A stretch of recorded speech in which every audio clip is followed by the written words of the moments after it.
Hola, ¿qué tal? Yo soy Scott con reparaciones diarias para el hogar. Cada vez que vacío una hielera en mi entrada de concreto seca, se evidencia un problema que tengo, y es que en esta junta de control se había formado una grieta, y para eso sirven las juntas de control, para permitir que distintas partes de la entrada, diferentes losas de concreto, se muevan. Pero ahora se ha creado una especie de canal por donde fluye el agua, que se escurre hacia esta grieta y sigue drenando sin parar. Esto es muy visible durante los días secos, pero piensa en lo que pasa cuando llueve. Toda la entrada o acera se escurren hacia la grieta sin tener a dónde ir. Y con el tiempo lo que hace es desgastar la base debajo del concreto, lo que promueve más movimiento, causando aún más grietas y eventualmente tendrás que reemplazar una parte de la entrada, acera o incluso todo. Así que un poco de mantenimiento puede duplicar o triplicar la vida útil del concreto, y te voy a mostrar cómo. Ahora, para el primer paso solamente voy a usar un viejo desarmador plano y una aspiradora de taller para sacar todos los palitos, tierra y residuos de la junta y de la grieta que se ha formado con el tiempo. Hay que limpiarlo todo muy bien, y esta parte es clave en la preparación que te va a ayudar a que todo salga bien, así que no ignores este paso. Ahora utilizaré un cepillo de cerdas de nylon en mi taladro inalámbrico y trabajo a ambos lados de la grieta. Quiero quitar todo tipo de suciedad y residuo para así poder asegurarme de que la superficie quede limpia, porque vamos a sellarla. Cuanto más limpia esté, mejor se va a adherir el sellador y durará años y años.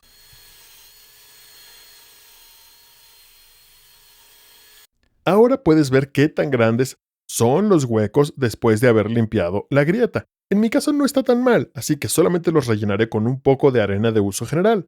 Si tienes huecos grandes, podrías necesitar varias bolsas, pero no las rellenes hasta arriba, solamente hasta más o menos una pulgada por debajo de la superficie. No la llenes demasiado porque necesitamos dejar espacio para el backer rod o el relleno para juntas, que es el último paso en la preparación antes de aplicar sellador.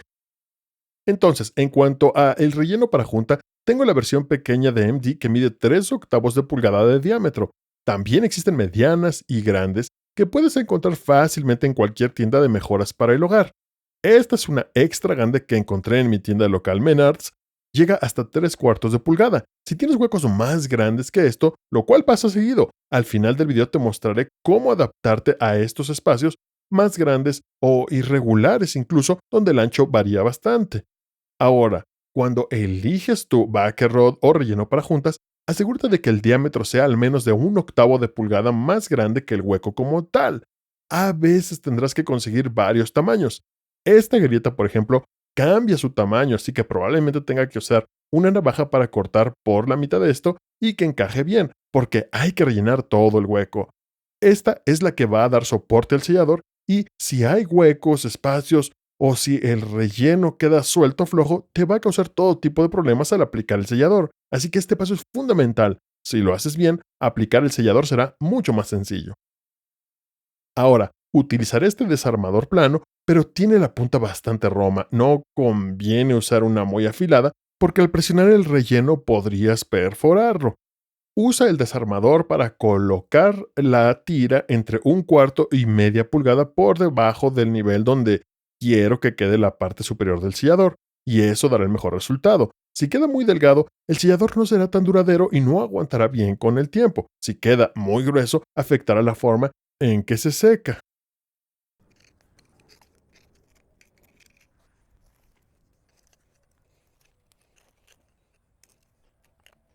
Algo que hay que tener en cuenta es que la grieta puede hacerse más ancha que el relleno para juntas de 3 octavos de pulgadas, como me pasa acá, así que tengo que sacarlo y poner una más gruesa. Si no lo hiciera cuando aplique el sellador, este se meterá, encontrará el hueco y me quedaría un punto más bajo en el acabado porque drenaría más en esta parte que en los alrededores debido a este vacío.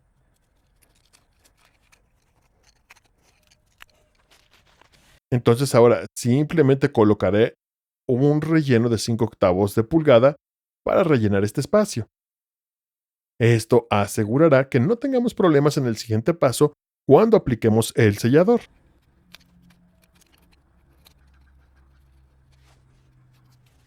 Y para terminar, para evitar que haya finales abiertos, uso cinta gorila para sellar uno de los extremos y asegurarme de que el sellador no se salga por ahí y cause problemas. Seguro notaste que en este lado, una losa está como 5 octavos de pulgada más alta que la otra. Voy a dejar eso así y solamente aplicaré el sellador hasta el nivel de la losa más baja, dejando la más alta tal cual está. No voy a intentar nivelarla. Si intentas corregir eso, tendrás que lijar la superficie y sería un tipo de proyecto completamente distinto. Así que cuando se trata del sellador, hay dos tipos que he usado a lo largo de los años y que funcionan muy bien. El primero es el sellador autonivelante de Sika. Lo usé por primera vez en una grieta justo al lado de la puerta de mi cochera y 2 años después de haberla aplicado por primera vez sigue en excelente estado. Ahora bien, este tipo solo sirve si la grieta es nivelada. Si hay pendiente, aunque sea pequeña, no lo puedes usar. En ese caso, pasas al Tremco Vulkem 45 SSL, que es semi-autonivelante. Este sí se nivela al aplicarlo, pero también se mantiene firme y no se va todo hacia un lado si hay una leve pendiente en la grieta o en el camino de entrada. Si tuviera que elegir uno, casi siempre me voy con el Tremco. Cualquiera de los dos sirve. También el cepillo de nylon con cerdas en forma de copa que mencioné antes lo puedes encontrar en el enlace abajo del video en la tienda de Amazon, por si quieres una referencia exacta del producto, ya sea que lo compres por ahí o quieras asegurarte de conseguir el modelo exacto. Son tubos de 29 onzas. Yo siempre tengo una bolsa de papel del supermercado o una bolsa de jardín para apoyar el tubo de sellador, por si necesito tomar una pausa. Así evito que el sellador pueda tocar el piso. También es importante conocer la temperatura recomendada para aplicarlo, de 40 grados Fahrenheit a 100, y eso es temperatura de la superficie, no del ambiente. Si afuera está a 80, es muy probable que la superficie sea aún mayor. Hoy, por ejemplo, estamos a 80 grados Fahrenheit y la superficie está justo en los 100. Como es la tarde, esa temperatura va a seguir bajando, así que estoy justo al límite, pero me siento cómodo trabajando así. Ahora, si estás del lado caluroso del rango, los problemas que pueden surgir son burbujas en el sellador al secarse, y eso no sirve, no vas a obtener el acabado que buscas. Así es que voy a aplicar el sellador y después hablaremos de cómo estimar cuánto vas a necesitar para tu proyecto. Esta demostración de la aplicación del sellador está acelerada 4 veces con respecto a la velocidad real, así que en realidad es un proceso muy lento. Siempre veo un poco más adelante de la boquilla para calcular cuánta cantidad necesito aplicar, porque varía. La grieta no es uniforme en todo el largo. Y de nuevo, qué tan suave salga esta parte del trabajo depende completamente de la preparación previa.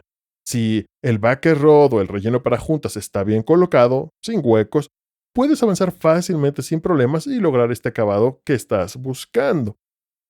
Y bueno, pues así es como luce el sellador Tremco una vez aplicado. Este es un color limestone. Resalta un poco, pero no demasiado. Para ayudar a que se mezcle visualmente con el resto del camino, lo que hago es tomar la misma arena que usé antes para rellenar los huecos y espolvoreo encima después de dejar que el sellador se siente por unos 5 a 10 minutos.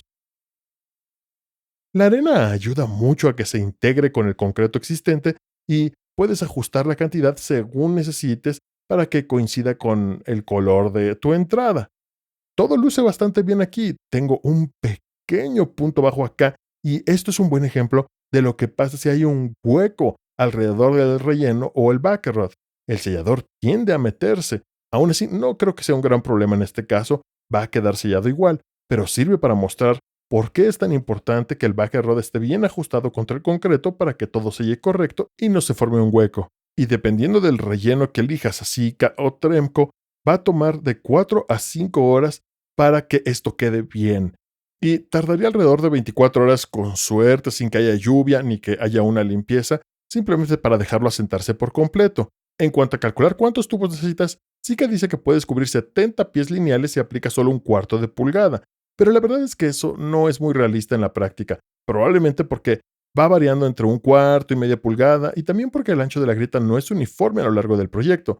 En mi experiencia, lo máximo que he conseguido es cerca de 35 pies por un tubo de 9 onzas, pero por lo general está más en el rango de 25 o 35 pies por tubo. Así que, si vas a pedirlo en línea, tal vez desde la tienda de Amazon, que te recomiendo en la parte de abajo, debes comprar un tubo adicional. Es muy frustrante llegar al 80% del trabajo y quedarte sin sellador, sin tener uno de repuesto a mano. No quieres esa situación. Ahora, si tienes un espacio mucho más ancho, como el que tuve en una de mis propiedades de alquiler, tenía más de 1,5 pulgadas de ancho y con todos los bordes irregulares.